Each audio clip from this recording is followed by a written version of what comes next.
This is DL with the 1090 podcast. I'm your host, DL Rogers. And as we said in the 1090 podcast, 10% of things or things in life is going to happen. 90% is how we decide to deal with it. Once again, 10% of things in life is going to happen. 90% is how we deal with it. So today we just had a workout with one of our clients. We bring them to the podcast today. So we want to welcome Consuelo Rogers to the podcast. She comes to us live from Okinawa, Japan. Right now it is 10 minutes to 8 in her Friday night, and it's our morning, but we just finished the workout. So I just want to introduce her to the 1090 podcast.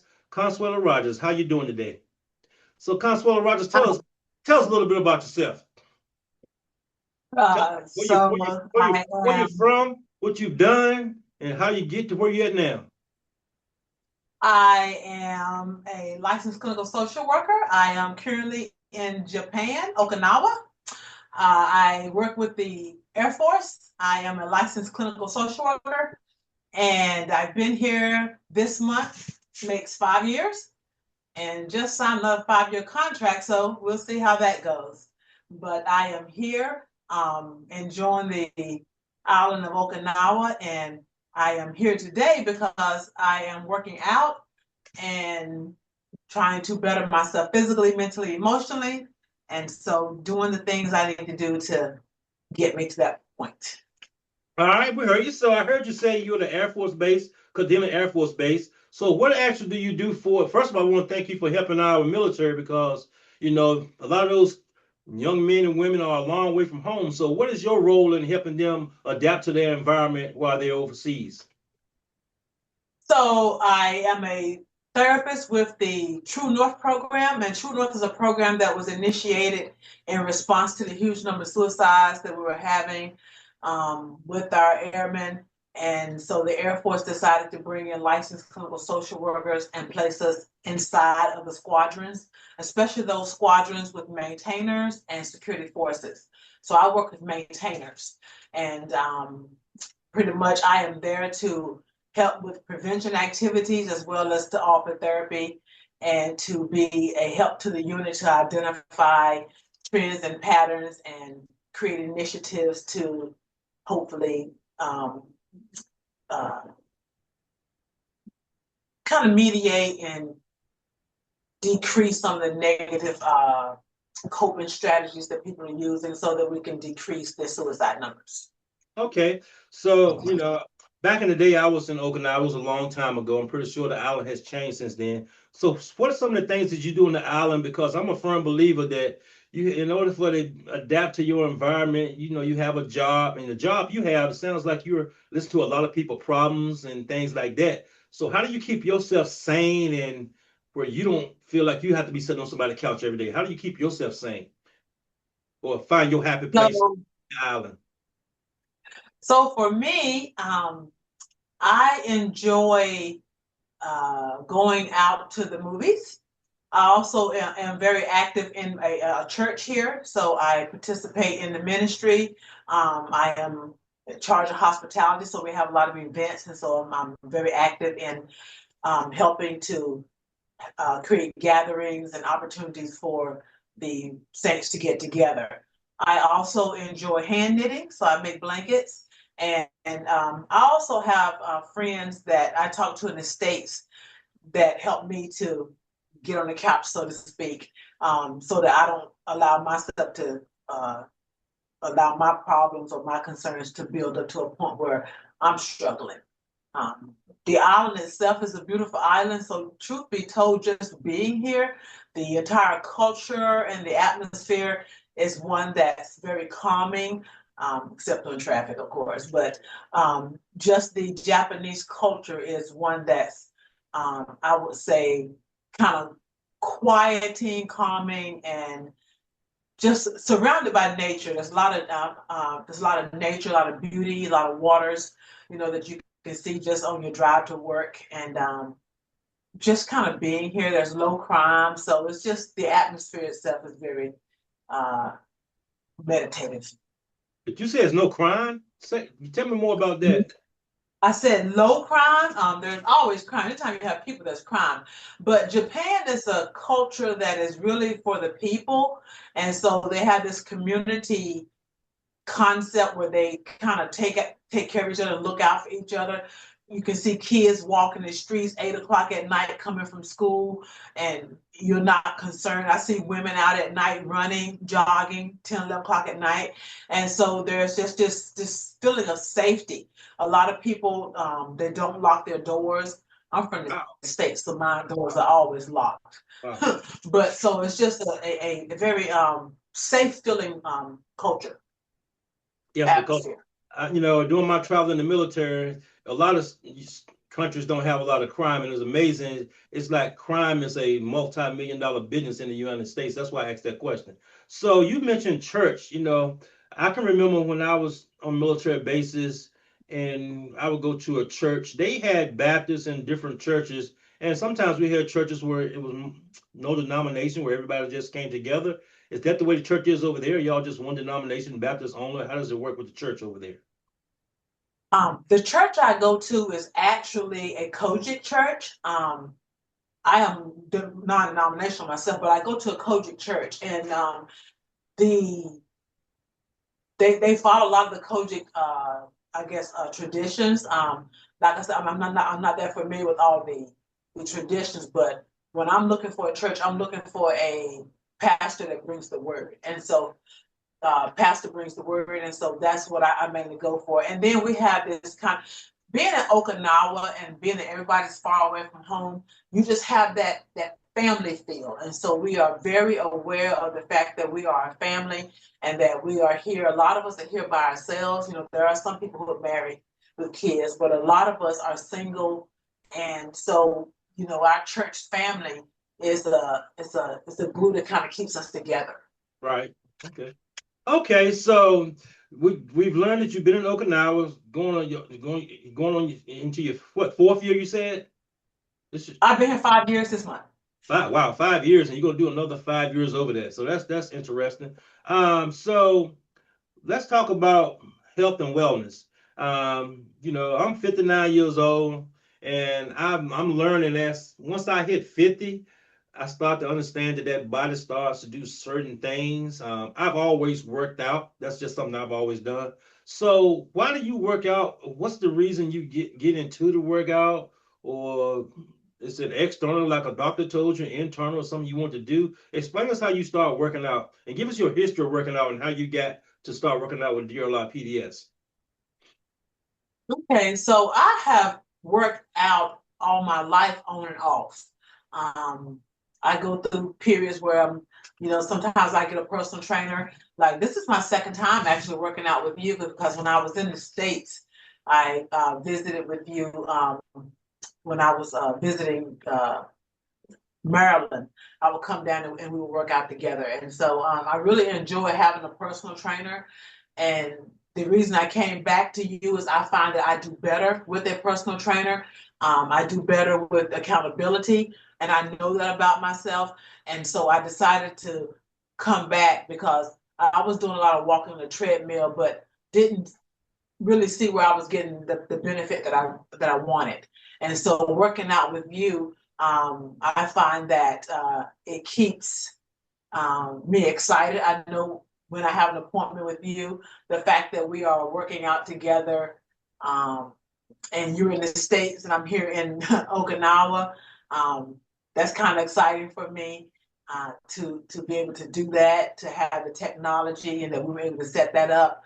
But for me, I want to be as healthy as I can, and I find that there has to be some type of exercise in my life, because we talk about getting the 10,000 steps in, and then there's a controversy: do you need 10,000? Is it more? Is it less?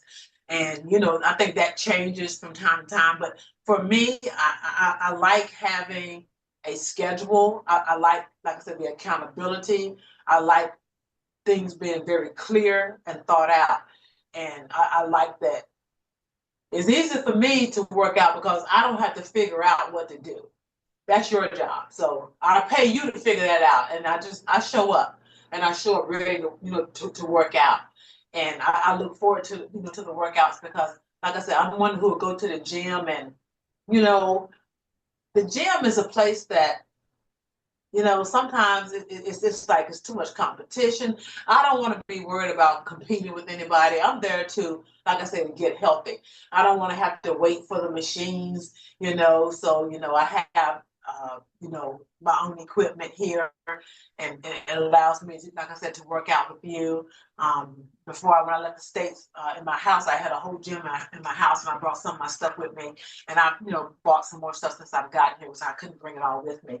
But it's just wanting to be physically healthy, mentally healthy, spiritually healthy, and knowing that I'm responsible for that. I can't depend on anybody else to do it. And paying somebody for a service keeps me focused, because I don't like just throwing my money away either. So I find that, like I said, having a set schedule with, working out with a personal trainer works better for me. All And right. so we've been working out since I think we started my birthday month, October last year. October 27th. Yes, cause we went through well, in case y'all don't know, ladies and gentlemen, this is my sister, my baby sister. But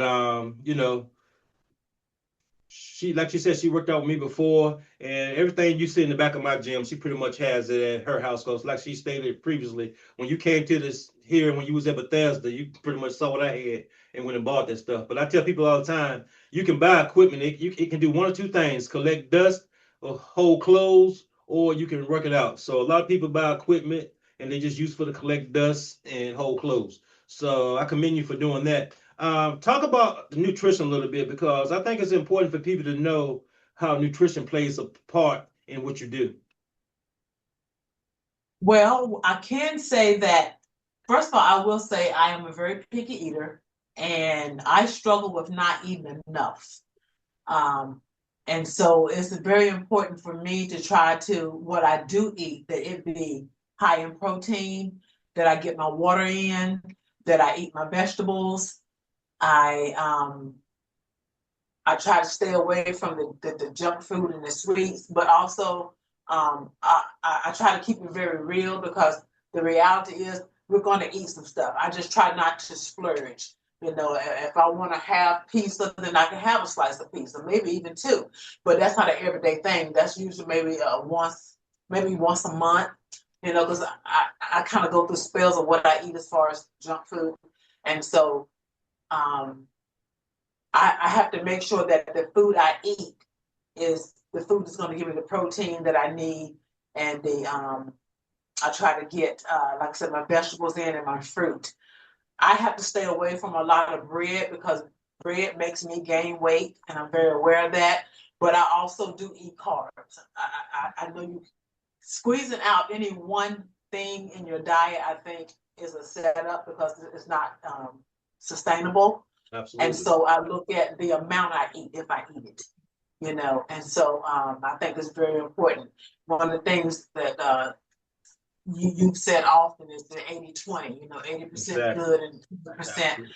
that, man, may not be so good, But the reality is, you know, just eating salads is not going to help Absolutely. you. You might find that and like with me, you might find I might find I would lose weight, but it's that water weight, that first, 5 pounds or so, and then it's like I'm stuck. And so for me, I have to, like I said, maintain eating, because if I don't eat, I gain weight from not eating. So I try Absolutely. to definitely make sure I get in my nutrients on a daily. And it's a struggle for me at times. It really is a struggle. So I do try to do the protein shakes to make sure I get my protein. When I work out, I try to have some protein, a protein shake with me, because it helps me energy wise. Because for me, I'm working out after work, because in the States, it's early in the morning for you guys. And so for me, I prefer to work out in the mornings, because when I get off work, I don't do much anything. Absolutely. But I do find that because I have an appointment, I'm going to make my appointment. And that's what I was talking about with the accountability. And I know also that when I talk to you, you're going to ask me, what are you eating? And so even when I'm doing stuff, sometimes, I'm like, I know he's going to want to know this, but that keeps me accountable. And I'm one who, like I said, I like accountability.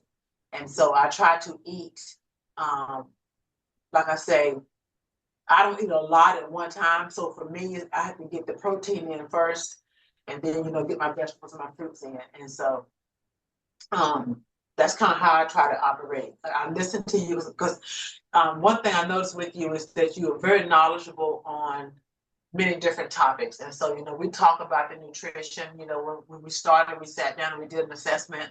Mm-hmm. And, you keep tabs on where I'm at and, right. We reassess. And so I like that. I like the continuity. I like the consistency that you provide. And I find myself repeating what you say when I'm talking to my clients, where you need to eat. Well, you're not eating that. That's why you're gaining weight. And so I find myself repeating some of what, DLR is pouring into me.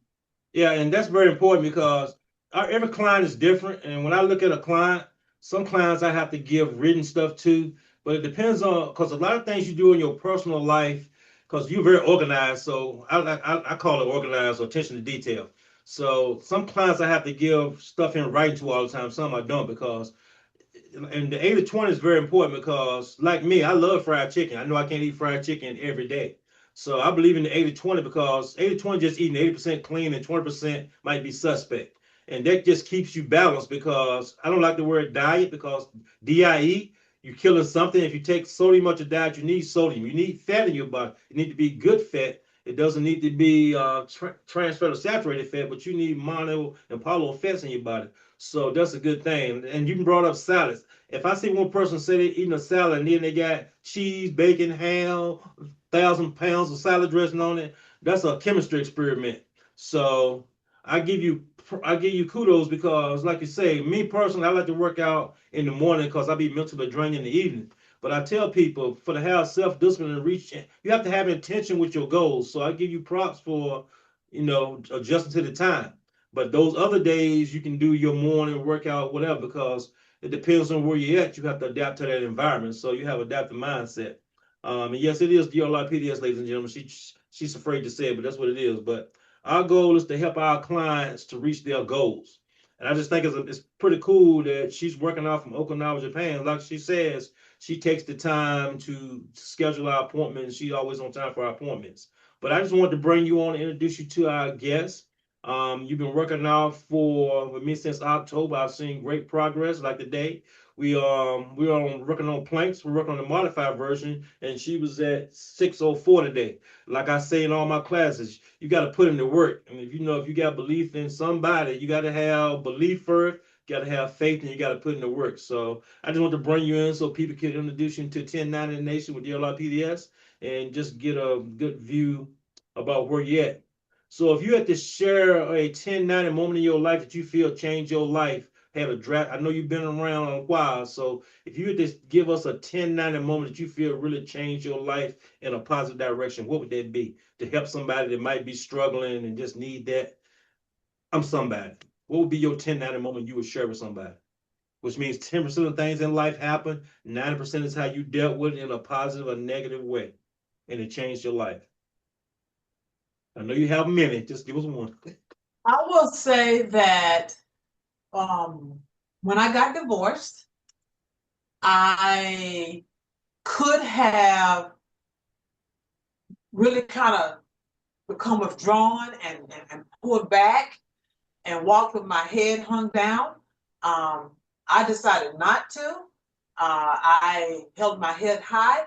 I walked with the pride of who I am. I trust God. And so I've had people say to me, I've never seen anybody handle a divorce the way you did. And that really encouraged me.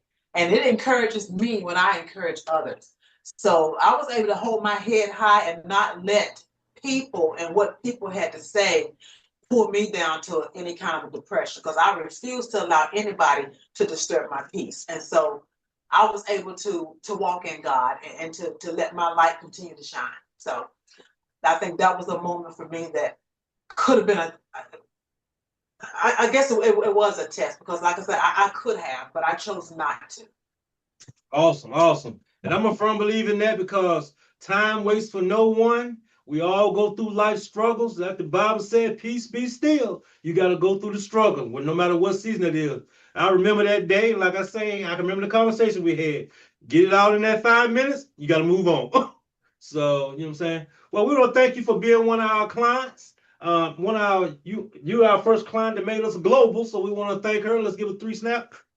So we're international now, but we will see you in our workout on Tuesday. And ladies and gentlemen, we had Dr. Consuelo Rogers today as our guest on the 1090 podcast with DR Rogers. Y'all have a great day. Remember, don't worry about tomorrow if you can't change it. Yesterday is gone. Live in the moment and love life and find joy in life. Peace. Peace.